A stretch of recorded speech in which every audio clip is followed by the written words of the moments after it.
신명기 27장 1절에서 10절 말씀. 모세와 이스라엘 장로들이 백성에게 명령하여 이르되 내가 오늘 너에게 명령하는 이 명령을 너희는 다 지킬지니라. 너희가 요단을 건너 네 하나님 여호와께서 네게 주시는 땅에 들어가는 날에 큰 돌들을 세우고 석회를 바르라.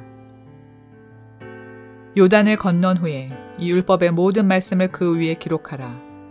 그리하면 네 하나님 여호와께서 네게 주시는 땅, 곧 젖과 꿀이 흐르는 땅에 네가 들어가기를 네 조상들의 하나님 여호와께서 네게 말씀하신 대로 하리라.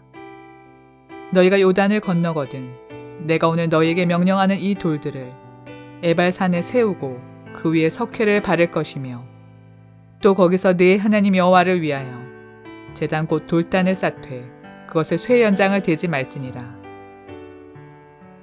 너는 다듬지 않은 돌로 네 하나님 여호와의 제단을 쌓고 그 위에 네 하나님 여호와께 번제를 드릴 것이며 또 화목제를 드리고 거기에서 먹으며 네 하나님 여호와 앞에서 즐거워하라. 너는 이 율법의 모든 말씀을 그 돌들 위에 분명하고 정확하게 기록할지니라. 모세와 레위 제사장들이 온 이스라엘에게 말하여 이르되 이스라엘아 잠잠하여 들으라. 오늘 내가 네 하나님 여호와의 백성이 되었으니 그런즉 네 하나님 여호와의 말씀을 청종하여 내가 오늘 네게 명령하는 그 명령과 규례를 행할지니라.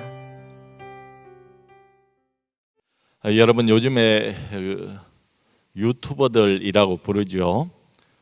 상당히 많은 유튜버들 있는 것 같아요.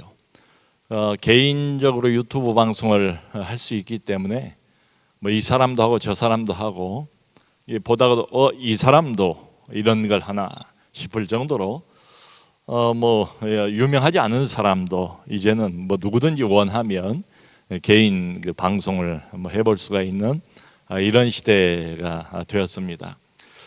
그런데 이렇게 하다 보니까 이제 역시 문제가 또 이것저것 불거지는 것 같아요.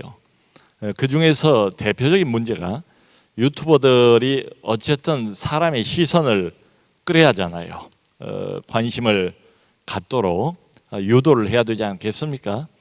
그러다 보니까 뭔가 자극적인 이런 이야기, 또 그런 좀 사람들이 깜짝 놀랄 만한 뭔가 극단적인 이런 것을 자꾸 이야기를 하고 흥미와 관심을 자꾸 이제 자극하는 이런 쪽으로 자꾸 흘러가는 것 같아요. 자, 이러다 보니까 그게 팩트가 아니에요. 사실은 그거하고 달라요. 근데 오히려 사실을 왜곡하기도 하고 사실과는 상당히 거리가 있는 이야기를 그저 대중들의 흥미, 관심을 순간적으로 자극하기 위해서 이런 유튜브들이 굉장히 많이 생겨나는 것 같아요.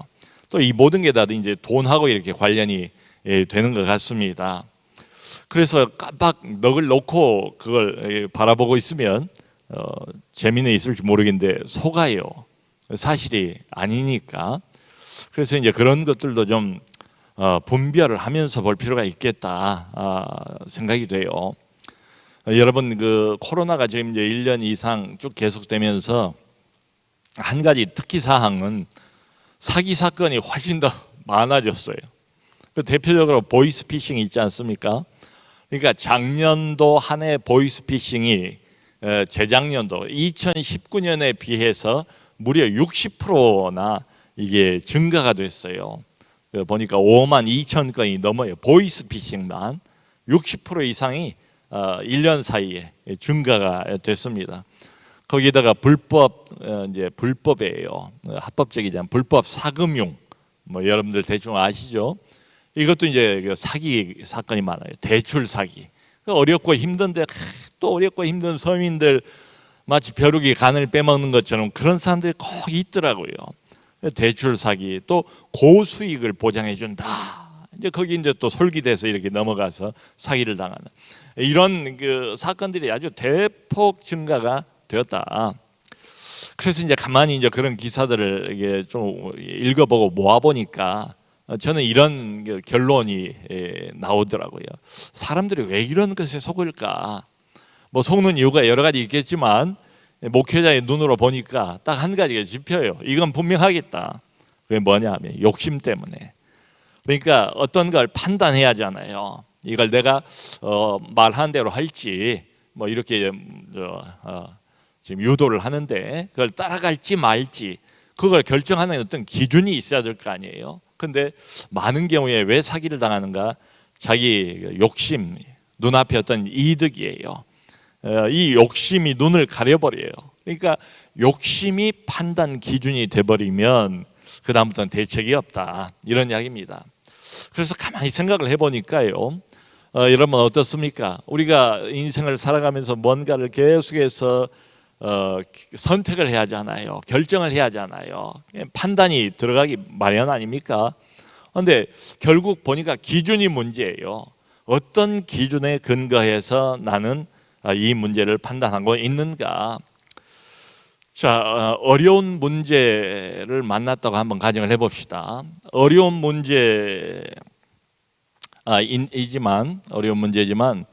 기준이 분명하다고, 내가 갖고 있는 그 문제에 대한 기준이 분명해요. 그러면 아무리 어려워도 딴 사람에게 모르겠어요. 그게 정말 어려울지. 근데 내 기준이 분명해요. 내 말하자면 어떤 신념이 있어요. 내 가치관이 따로 있다고요. 그게 아주 분명해요. 애매하지 않아요. 그럴 때는 아주 쉽게 해결이 되지요. 아까도 우리 사회자가 잠언 이야기를 했습니다만, 참 요즘에 지금 아마 성도님들 그런 느낌을 많이들 가지시는 것 같아요. 이번처럼 잠언을 아주 자세하게 들여다보면서 구구절절 이렇게 적용을 또 생각해보고 이런 때가 없었다. 참 구체적인 우리 일상생활에 관한 여러 다양한 말씀들 아닙니까? 참 잠언을 보면서 하나 큰 깨달음은, 그렇구나. 우리 하나님의 말씀이라는 게 뭐 그냥 단순히 이론적이고 추상적인 말씀이 절대로 아니다. 그죠? 종교적인 영역에만 머물러 있는 말씀이 절대로 아니다. 우리 아주 구체적인 일상생활, 매일같이 우리가 만나는 문제, 처신의 문제, 말의 문제, 뭐 돈의 문제, 물질의 문제, 또 뭐 성의 문제 등등 안 다루는 것이 없을 정도로 그냥 총망라해서 하나님께서 우리에게 주신 교훈집이 아닌가 하는 생각이 들어요. 그런데 그 다양한 말씀들을 이렇게 보면 딱 두 종류의 사람으로 압축을 할 수가 있어요. 여러분들 다 짐작하시겠지만은 한쪽은 어리석은 사람, 또 한쪽은 지혜로운 사람. 이 둘로 대별되지 않습니까? 여러분 이제 잠언서 벌써 이제 반 이상을 우리가 읽었으니까 계속 반복이 되잖아요. 어리석은 사람, 또 지혜로운 사람. 도대체 둘 사이에 무슨 차이가 있는가? 제가 아까 기준 말씀을 드렸는데요. 그 기준이라는 관점에서 보면 딱 그렇게 보여요.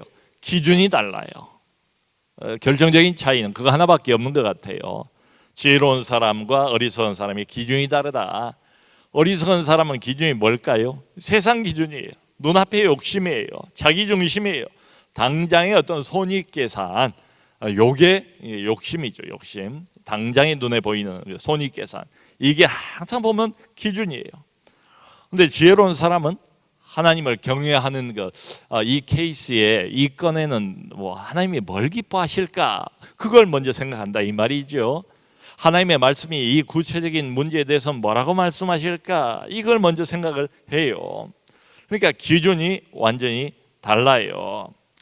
여러분, 어떤 일을 만났을 때에 우리가 살아가면서 판단이 쉽지 않은 문제들도 많잖아요. 이게 긴가민가 하는 문제도 있고, 이것이 더 나을지 저것이 우리 가족에게 더 나을지 내 인생과 미래에 더 나을지 판단이 쉽지가 않아요. 자, 그런데 기준을 딱 이렇게 분명하게 정해 놓는다면, 하나님 말씀이 기준이다, 말하자면 세상 가치관이 아니라 영적인 가치관이 이게 우선이다. 기준이 왜 좋은가 하면 굉장히 우리의 인생을 심플하게 쉽게 풀어가게끔 도와주는 게 기준인 것 같아요. 사람들이 왜 우왕좌왕합니까? 기준이 없어서 그래요. 내가 왜 판단을 잘 못 내립니까? 왜 결정을 못 합니까? 무엇이 더 나을지 기준이 없어서 그래요.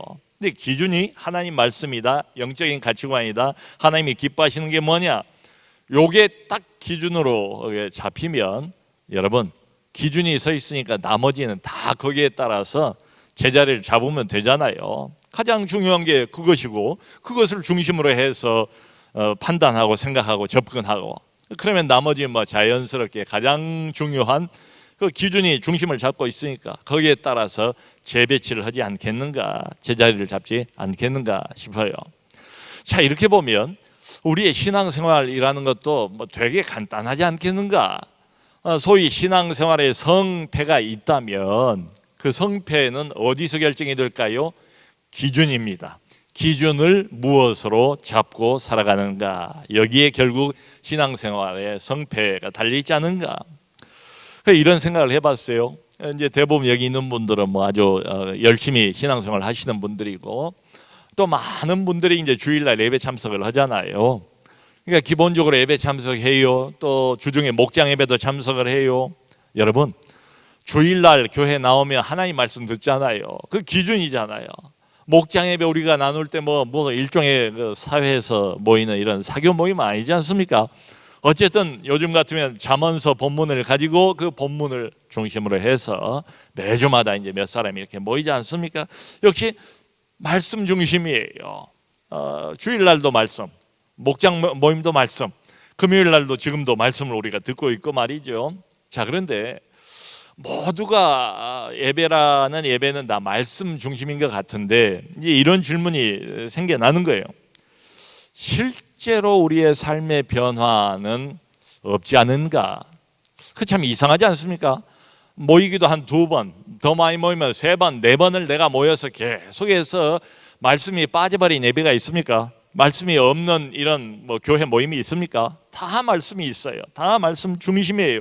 그런데 내 삶의 변화는 없거나 아니면 되게 더디거나 말이죠. 왜 그러는가? 그래서 이런 질문을 바꿔가지고 이렇게 던져봐야 되지 않을까 싶어요. 우리의 구체적인 일상생활에서 실제로 하나님의 말씀이 생활을 얼마나 지배하고 있는가, 이게 사실은 구체적인 우리가 맞닥뜨려야 할 질문이 아닌가 싶어요. 도대체 어떤 구체적인 문제를 딱 만났을 때에 그 어떤 그 선택을 내리고 판단을 내려야 할 때 과연 하나님 말씀이 기준이 되어 있는가? 어떠세요, 여러분? 늘 교회 나와서 말씀을 듣는다, 늘 매일같이 큐티를 하면서 말씀을 내가 본다, 이거 하고 구체적으로 어떤 문제, 어떤 사안들을 만날 때마다 케이스 바이 케이스로 이 말씀, 이 사안에 대해서, 이 문제에 대해서 말씀이 무엇을 이야기하고 있는가, 이걸 고민해보고 생각해보는 것하고는 전혀 다른 문제일 수도 있다. 그러니까 제가 드리고 싶은 말씀은 늘 말씀을 가까이 하는 것 같으면서도 우리의 실제 삶의 변화가 없는 이유는 뭔가? 우리의 가치관이 변하지 않았기 때문이다. 우리의 가치관이 왜 그렇게 안 변하는가? 말씀을 이렇게 자주 접하는데 구체적으로 이렇게 생각을 해보니까요, 어떤 문제를 만날 때마다 필요하면, 사실은 늘 필요하지요, 구체적으로 이 문제에 대한 하나님의 말씀, 그 하나님의 말씀의 조명, 그 하나님의 말씀의 빛, 이걸 이 문제에 비춰볼 필요가 있다. 그러니까 좀 추상적이고 이론적으로 하나님 말씀을 접근하는 것 말고, 잠언서가 우리의 구체적인 일상생활을 다루고 있지 않습니까? 얼마나 구체적이에요. 입맛에 딱딱 와닿잖아요. 너무 분명하잖아요. 이건 이러고 저건 저렇다고. 그런 것처럼 어떤 문제를 만났을 때 고민만 하지 말고 나 좋은 방향으로 해결해달라고 기도만 할 것이 아니라 이 문제에 관한, 하나님이 이 문제를 모르실 리가 없고 모든 문제에 관한 기본적인 하나님의 요구사항을 다 성경에 기록을 해놓았는데 이 문제하고 관련된 하나님의 말씀이 뭘까? 복음적인 사고가 필요하다. 이게 없으면 결국은 여기서 우리가 좀 아쉬웠던 것 아닌가, 부족했던 것 아닌가. 말씀에 대한 열심도 있고 말씀을 암송하기도 하고 말씀 공부도 많이 하고, 그런데 그 말씀들을 내가 많이 익혔던 그 말씀들을 구체적인 문제나 사안에 적용해 보는 이 훈련, 하나님의 말씀과 구체적인 내 일상생활을 연결시키는 이 훈련, 이것이 좀 부족하지 않았는가. 그냥 어떤 문제 만나도 말씀은 말씀이고 그냥 문제는 문제고 이렇게 돼버리면 자연적으로는 어떻게 되겠습니까? 내버려두면 일부러 말씀을 끄집어 와가지고 이 문제에 갖다 붙여놓지 않으면 내버려두면 결국은 세상적으로 사고하게 되고, 워낙 내가 몸에 익어 있으니까요. 그런 사고방식에 내가 익숙하니까 결국은 이전처럼 역시 이 문제도 세상 기준 따라서 가버리게 되지 않는가. 하나님 말씀이라는 기준이 있는데 그 기준을 자꾸 내 쪽으로, 구체적인 문제 쪽으로 끌어당겨서 그 문제의 조명을 비추는 이 훈련이 우리에게 절대적으로 필요하지 않은가 하는 생각이 들어요. 여러분, 뭐 그렇지 않습니까? 우리 모두 그 하나님의 백성인데 모세 당시나 지금이나 기준은 똑같아요. 그 기준은 바로 하나님의 말씀이에요. 이것 외에 다른 기준이 있습니까? 하나님 믿는 사람에게, 예수 믿는 사람에게. 그러니까 구약 시대나 신약 시대나 원리적으로는 똑같아요. 처음부터 딱 한 가지예요. 이게 그렇게 중요하니까 하나님께서 이 신명기서에서 계속해서 모세를 통해서 율법, 명령, 하나님의 말씀 구체적으로 이것도 주시고 저것도 주시고 다 주시지 않습니까? 여러분, 그 신명기서가 사실은 이제 모세가 그 고별 설교예요. 죽기 전에. 근데 그 설교가 세 부분으로 또 나눠져 있어요. 세 편의 설교가 모아져 있는 게 신명기서예요. 두 편의 설교 다 끝났어요. 27장, 오늘 27장부터는 요 1절부터는 마지막 세 번째 설교예요. 마지막까지, 끝까지 세 번째 설교를 지금 우리가 보는 겁니다. 근데 계속해서 메시지의 핵심은 똑같아요. 하나님의 기준, 우리에게 제공하고 있는 너희는 이것을 기준으로 삼아라. 여기에 근거해서 모든 걸 생각하라, 판단하라. 그게 뭐냐? 말씀이에요. 말씀. 하나님 말씀. 그러니까 모세는 가나안 못 들어가요. 그런데 가나안에 들어가면 무슨 일이 있을 것인가를 내다보면서 이것저것 모세가 하나님의 영감을 힘입어서 백성들에게 미리 말씀을 해주는 것 아닙니까? 자, 근데 이제 문제는 말씀을 많이 이제 들은 거예요. 문제는 이 들은 이 말씀을 얼마만큼 기억을 제대로 하면서 얼마만큼 이것을 실제로 실천을 하면서 살 것인가, 이게 이제 사실 관건이죠. 그리고 이렇게 사느냐 못 사느냐, 말씀이 있냐 없냐가 문제가 아니고 그렇게 사느냐 못 사느냐, 결국 살라고 말씀을 주신 거지 뭐 구경하라고 주신 건 아니잖아요. 거기에 따라서 복과 저주가 갈라진다는 거예요. 그 오늘 아까 읽으신 이제 말씀 그 바로 뒤에 바로 오늘 그 11절부터는 이제 모세가 율법, 하나님의 말씀, 계명 이걸 이야기를 한 다음에 들어가거든. 앞에서도 좀 나왔어요. 그게 여기서 다시 한번 이야기를 합니다. 결국은 여호수아가 그걸 그대로 실천을 해요. 들어가면 가나안, 젖과 꿀이 흐르는 하나님이 주신 그 땅, 선물 같은 땅, 그 가운데쯤에 뭐가 있는가 하면 세겜이라는 지역이 있어요. 가운데쯤에. 이게 아브라함이 처음에 이렇게 부름을 받았을 때 가나안으로 들어오지 않습니까? 하나님이 인도해서 가나안으로 데리고 들어갔어요. 근데 맨 먼저 아브라함이 제단을 쌓은 장소가 어딘가 하면 바로 가나안의 한 중앙쯤에 있는 세겜이라는 지역에 가서 단을 쌓고 여호와의 이름을 부르고 그래요. 바로 그 세겜 지역이 의미가 있지 않습니까? 믿음의 조상 때부터 그랬으니까. 거기에 근데 그 세겜 지역에 산이 둘이 있는데 두 산의 이름까지 남아 있어요. 하나는 그리심산, 하나는 에발산. 에발산과 그리심산이 서로 마주보고 있어요. 높이가 한 900여 미터 정도 되는 비슷한 높이의 두 산이에요. 근데 희한하게도 그리심산에는 햇빛이 아주 잘 들고 그래서 나무가 울창하게 잘 자라고 수목이 무성하고 보기도 아주 좋고 그래요. 그런데 그 옆에 있는 에발산에는 햇빛이 잘 안 들어요. 그래서 이제 별명이 민둥산이에요. 민둥산. 바위가 많고 나무가 없고 뭐가 잘 안 자라요.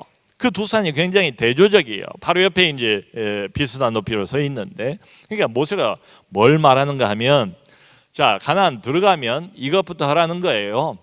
12지파 중에서 6지파는 그리심산으로 올라가라.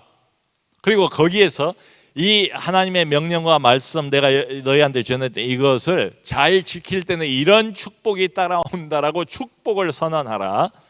그리고 나머지 6지파는 이번에 에발산으로 올라가라. 에발산으로 올라가서 이 하나님의 말씀을 제대로 지키지 않을 때는 이런 저주가 따라오리라 하는 걸 니들이 선포하라 라고 명령을 하고 있어요. 그걸 여호수아가 그대로 나중에 이제 실천을 하는 장면도 나옵니다. 뒤에. 자, 여러분 생각을 해봅시다. 그러니까 일부러 이스라엘 백성들 전체가 다 자기들 몸으로 이걸 실현을 하면서 이 말씀 지키는 것의 중요성을 이제 몸으로 익히게 만드시는 거지요. 여러분, 예수 믿는 사람 또 하나님 믿는 사람에게 가장 중요한 게 뭡니까? 뭐 단도직입적으로 생각해 보면 딴 거 없어요. 하나님과 나와의 관계예요. 관계. 근데 그 하나님과 나와의 좋은 관계 있을 수도 있고 뭐 좋지 않은 관계 있을 수도 있고 뭐 시큰둥한 관계 있을 수도 있고 그래요. 근데 생각해 보시면 이 관계가 어디에 따라서 무엇에 따라서 이게 왔다 갔다 하는가 하면 하나님의 말씀이 기준인데 그 하나님 말씀을 얼마만큼 내가 실제 생활 속에서 기억하고 실천하는가 그 여부에 달려 있어요. 그죠? 그래서 이제 모세가 하나님의 그 영감을 받아서 이 백성들로 하여금 그걸 돕기 위해서 2가지 구체적인 명령을 주고 있어요. 그게 우리가 아까 읽었던 내용이에요. 2가지 명령. 첫째는 들어가거든 바로 돌을 세워라. 큰 돌을 세워라. 요 돌은 그저 여호수아가 뭡니까 요단강 건너가고 난 다음에 바로 요단강에서 돌을 12개 끄집어 올려다가 뭐 이게 세우잖아요. 그 돌이 아니에요. 이제 대충 정복을 한 다음에 역시 에발산 그리심산으로 이제 가서 세워야 하는 그 돌입니다. 돌을 세우래요. 들어가면 돌을, 큰 돌을. 그리고 돌만 세울 게 아니고 돌에다가 석회를 바르래요. 여러분 석회가 뭔지 아시죠? 그 하얀 가루 있잖아요. 분필가루 같은 거. 그러니까 커다란 돌을 세워놓고 거기다 석회를 바르래요. 석회를 바르라고는 이유는 뭔가 하면 거기다 글씨를 쓰라는 거예요. 무슨 글씨인가 하면 받았던 명령, 하나님의 말씀, 하나님의 이 율법, 이걸 큰 돌을 여러 개 세워서 거기다 다 쓰라는 거예요. 그러니까 모세가 받았던 이 하나님의 그 지시, 계명, 말씀, 이것의 핵심적인 내용들은 돌을 세워가지고 다 거기다 써야 돼요. 근데 멀리서도 잘 보일 수 있도록 뭘 바르라고요? 하얀 석회가루를 발라라 이거예요. 바르고 그 위에다가 글씨를 쓰면 써지기도 잘 써지지만 이게 뭐 바탕이 하얘니까 하얀 것 위에다가 검은 글씨를 쓰면 잘 보이지 않겠습니까? 지금 그 이야기예요. 그러니까 모두가 볼 수 있게 늘 볼 수 있게 잊어버리지 않도록 그렇게 해라. 요거 하나하고 또 하나는 아까 우리 읽었던 것 중에 제단을 쌓아라. 그 큰 돌들 세우고 그 옆에다 제단을 쌓으래요. 돌로. 그리고 번제와 화목제를 드리라. 이게 너희가 가나안 땅에 들어가면 대충 정복하고 난 다음에 가장 먼저 해야 할 일이다. 그러니까 가장 중요한 일이 이거다 이 말이에요. 근데 오늘 본문 아까 읽었던 그 4절을 보면 자 여러분 이게 이제 흥미가 있습니다. 이게 이제 오늘 이 본문의 핵심이에요. 뭔가 하면 참 이게 재미있어요. 그 돌을 어디다가 세우라고 말하는가 하면 4절에 그리심산은 축복의 산이잖아요. 근데 그리 가서 세우지 말고 에발산 쪽으로 가서 돌을 세우래요. 돌을. 그러니까 여기는 저주를 선포하는 산 아닙니까? 여러분 참 이상하지 않습니까? 기왕이면 긍정적인 마인드를 가지고 그리심산으로 가서 하나님 명령을 이게 돌로 세우고 잘 지키면 이런 축복이 있다 하면 좋은데 그리심산은 뭐 이야기가 없어요. 에발산에 가서 돌 덩어리를 세우고 거기다 석회가루 바르고 그리고 글씨를 쓰래요. 명령을. 왜 그러겠어요? 우리가 짐작해 볼 수 있죠. 하나님 말씀은 어때요? 지키기가 쉽지 않다. 하나님 말씀을 지키는 것보다는 안 지킬 경우가 훨씬 더 많을 것이다. 그러니까 에발산에 가서 돌 세우라는 이 말 자체가 일종의 경고입니다. 경고. 모세가 안 봐도 뻔해요. 이 백성들이 40년 동안 어떻게 해왔는가를 아니까 내가 안 봐도 너희들 아는데 그러면서 이 백성들의 불순종을 내다보면서 지금 에발산에 가서 세워라 이렇게 이야기를 하는 거예요. 그리고 이 뒤에 가면은 모세가 이제 마지막 순간에 유언처럼 이런 말까지 해요. 참 안타까운데 31장 신명기서 31장 한번 들어보세요. 27절 보면 내가 너희의 반역함과 목이 곧은 것을 아나니 오늘 내가 살아서 너희와 함께 있어도 너희가 여호와를 거역하였거든 하물며 내가 죽은 후의 일이랴. 여러분이 좀 너무 좀 심하다는 생각도 들지요. 아니면 뭐 가는 마당에 40년 리더로 열심히 잘했으면 좀 축복하고 좋은 이야기 하면서 떠나시지 이게 뭔가 거기서 그치지도 않아요. 그 바로 뒤에 29절 보면 이런 말까지 해요. 내가 알거니와, 그러니까 뻔할 뻔짜다 이 사람들아 이 이야기예요. 내가 알거니와 내가 죽은 후에는 너희가 스스로 부패하여 내가 너희에게 명령한 길을 떠나 여호와의 목전에 악을 행하여 너희의 손으로 하는 일로 그를 경노하게 함으로 너희가 후일에 재앙을 당하리라 하니라. 참 모세는 얼마나 이렇게 철저하고 확실한 사람인지 모르겠어요. 이렇게까지 안타까운 마음으로 백성들을 위해서 돌도 세우고 석회도 바르고 하는데도 결국은 그래도 너희가 여호와 하나님을 떠날 것이다 라는 것을 예언을 하고 있지 않습니까? 여러분 그래서요 뭐가 필요합니까? 하나님 말씀 있는데 늘 불순종하잖아요. 이스라엘 역사의 팩트가 뭐예요? 사실은 뭐예요? 뭐 때문에 이스라엘이 하나님 백성인데 망하는 거예요? 결국은 말씀이 있는데 그걸 안 지키잖아요. 못 지키잖아요. 불순종하잖아요. 그러니까 뭐가 필요합니까? 하나님의 백성인데 다시 살려야 하잖아요. 회복시켜야 하잖아요. 그래서 필요한 게 바로 그 옆에다가 제단을 쌓으라는 거예요.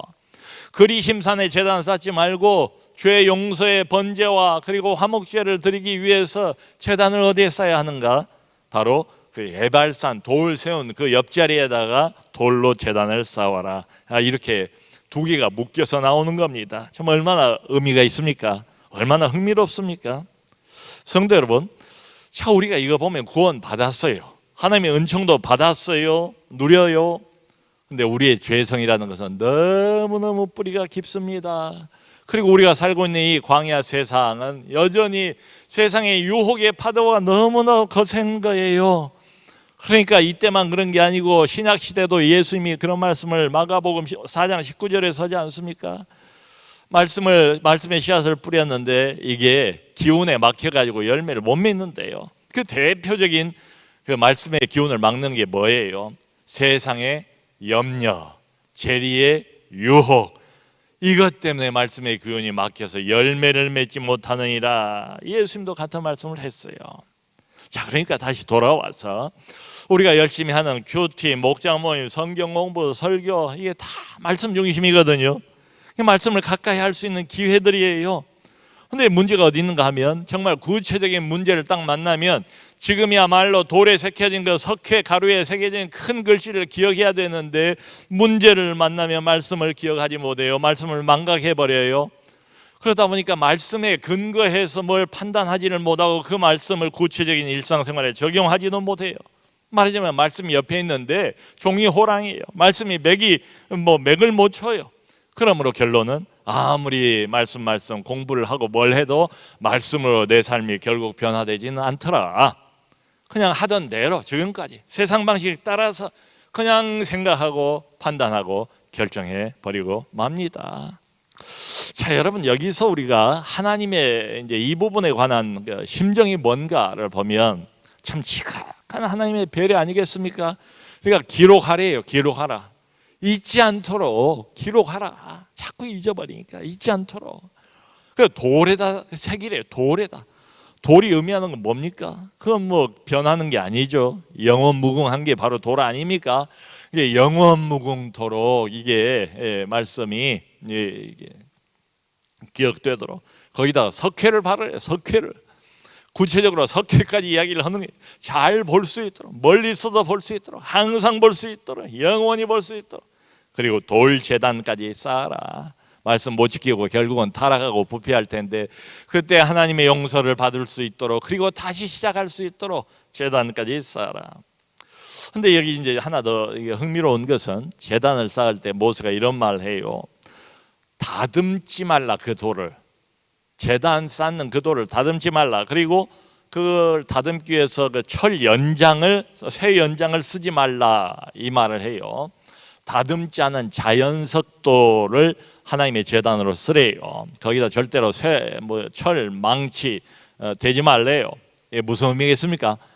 하나님을 만나는 일에 관해서는 절대로 인간적인 그 다듬고 손질하고 쇠망치를 대고 그걸 감히 하지 마라. 하나님을 만나는 일에 관한 한, 하나님 말씀에 관한 한 인간적인 생각 버려라. 어떤 편의주의도 다 버려라. 성경에도 보면 그런 사건들이 있었지 않습니까? 나답과 아비후라는 두 사람 제사장이 날마다 여호와의 성전에 하나님의 불을 지피게 돼 있는데 어떤 불로든지 지피면 되지 않겠습니까? 그래서 그냥 다른 불, 하나님이 지정해 주신 불이 있어요. 꼭 거기서 불을 붙여야 돼요. 거기서 갔다가 이제 성전에다가 옮겨 하는데 다른 불을 어떠랴? 근데 그 자리에서 하나님이 죽이셨어요. 여러분, 웃사라는 사람은 어떻습니까? 이제 수레를 소가 끌고 가는데 그 수레에다가 언약궤, 하나님 말씀이 담긴 언약궤를 싣고 가지 않았어요. 소가 이렇게 막 뛴단 말이에요. 그러니까 언약궤가 이렇게 내려올 것 같아요. 그럼 우리라도 그러지 않았겠어요? 우사가 그걸 잡은 거예요. 그런데 율법에는 그 언약궤는 하나님의 그 거룩 중에 거룩 상징 아닙니까? 그냥 만지지 말라고 그랬어요, 손으로. 그 자리에서 우사를 하나님이 죽이셨어요. 자, 이런 것들이 좀 너무하다는 생각이 들지도 모르지만 그건 내 인간적인 생각이고 이게 무슨 의미가 있겠습니까? 하나님의 말씀은 하나님 말씀이다. 절대로 거기에 인간적인 생각을 가미하지 말라. 하나님 말씀을 내 멋대로 왜곡하지 말라. 그러니까 주신 말씀은 주신 말씀 그대로, 명령 그대로 순종할 필요가 있다, 이 이야기죠. 어렵지만 그래서 늘 그걸 돌덩어리에 써놓고 기억해라, 잊지 말고. 이제 남는 질문이 이거예요. 야, 이렇게 하나님 말씀대로 산다, 말은 참 좋은데 과연 이런 약육강식의 이런 사회에서 생존 경쟁에서 이러다가 살아남을 수 있겠는가? 솔직히 그런 의문이 들지 않습니까? 그런 예수 잘 믿는 사람을 옆에서 보면 저 사람 참 사람은 선한 것 같은데 너무 세상을 모르는 사람이야, 너무 순진한 거 아닌가, 너무 나이브한 사람 아닌가, 이렇게 판단을 하겠죠. 자, 여러분, 잠언으로 잠깐 다시 돌아와서 생각해 봐요. 지혜로운 자가 어떤 자예요? 하나님 말씀대로 사는 사람이에요. 하나님 말씀대로 살면 이 세상에서는 무슨 일이 벌어져요? 어떤 결과가 주어져요? 돈이 더 벌립니까? 막 직장의 지위가 올라갑니까? 그 반대죠. 세상적으로는 하나님 말씀대로 살면 어떻게 돼 있습니까? 손해보게 돼 있고, 내가 양보하다 보면 어때요? 나는 또 얻을 거 못 얻고 놓치는 경우가 많아요. 근데 한 가지 때문에 이걸 하는 거지요. 뭐냐? 이런 이타적인 삶을 하나님이 기뻐하신다. 하나님이 그런 사람들에게 복 주신다. 그러니까 신앙생활이라는 것은 한마디로 요약을 해보면 이건 내 열심으로 되는 것도 아니고 내 요령 가지고 되는 것도 아니고 하나님의 뜻대로, 하나님의 말씀대로 그 말씀이 구체적인 기준이 되어서 이 건수에는 그 무슨 말씀이 적용이 될까를 생각하면서 하나님을 기쁘게 해드린 게 뭘까를 생각하면서 어렵지만 힘들지만 손해보지만 그러나 결정하고 주님을 따라가고 말씀대로 따라가는 거, 이게 신앙생활이에요. 한마디로 이걸 이제 표화를 시킨다면 나를 기쁘게, 이건 세상 방식이고 하나님을 기쁘게, 이게 지혜로운 자의 분명한 기준이 있는 사람들의 방식이에요. 그러니까 그러면 손해보지 않습니까? 성경이 말하는 말이 정확히 그 말이에요. 그렇게 해서 손해보면 손해를 봐라, 당하면 당하는 것이다. 여러분, 소금과 빛이 된다는 게 그냥 자동적으로 빛이 되겠습니까? 소금이 되겠습니까? 항상 보면 성경에 이미 나왔어요. 우리 주님부터도 그래요. 항상 손해의 원리, 그리고 희생, 십자가부터 그러지 않습니까? 손해의 원리, 희생의 원리, 그게 복음의 원리, 그게 소금과 빛의 원리예요. 그러니까 이런 배짱으로 사는 거죠. 말씀에 순종하라, 하나님이 기뻐하신다. 그리고 순종하라, 그러면 나머지는 하나님이 알아서 다 하신다. 길고 짧은 건 돼봐야 한다. 하나님이 하나님 말씀에 순종하는 자를 불행하게 만드시겠는가? 비극으로 몰아가시겠는가? 아무것도 안 주시겠는가? 그분이 이 모든 세상의 모든 것에 모든 것 아니신가? 그분이 모든 걸 다스리시고 지배하신 분 아닌가? 그러니까 그 하나님에 대한 믿음이 없으면 두려워서 이거 말씀대로 못 따라가요. 하나님의 말씀이 우리의 기준이다. 그 기준을 구체적인 사안에 구체적으로 적용하는 훈련을 해보자. 그럼 내 인생은 어떻게 됩니까? 말씀을 순종한 자에게 그리 심산에서 복이 있을지어다 라고 하나님 그분이 선포를 했으니까 믿음으로 말씀을 순종해보자. 나머지는 하나님이 알아서 다 하신다. 그분이 영광을 받으실 것이다. 모쪼록 믿음으로 하나님의 이 귀한 말씀 기준으로 삼고 순종하고 하나님을 기쁘시게 해드리는 우리 모두가 될 수 있기를 주님의 이름으로 축원합니다.